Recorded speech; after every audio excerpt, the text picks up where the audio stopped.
de villages africains sont structurés comme des fractales et que les Africains ont inventé l'ordinateur numérique bien avant que... Le code Bamana, qui date du Xe siècle, en Mauritanie, préfigure l'ordinateur. Et eux ont inventé une façon de prévoir l'avenir qui est exactement ce qu'on appelle le code binaire ou le code booléen en mathématiques modernes, qui a donné l'ordinateur numérique d'aujourd'hui.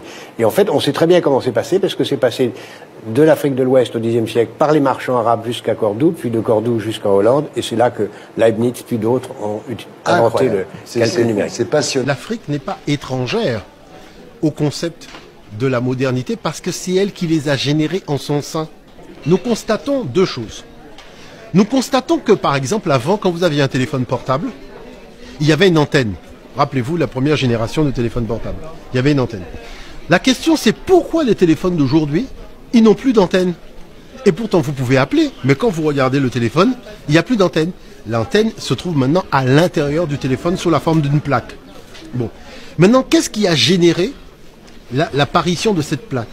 Il y a une science mathématique qui est apparue dans les années 70 qu'on appelle les fractales. Les fractales, c'est la répétition à différentes échelles d'un même modèle. Et qu'est-ce que nous constatons? Nous constatons que la totalité de la culture africaine repose sur les fractales. Quand vous avez un tissu africain, vous avez le motif qui se répète plusieurs fois. Vous voyez ce que je veux dire? Quand on fait les tresses africaines, vous avez le même motif qui se répète plusieurs fois.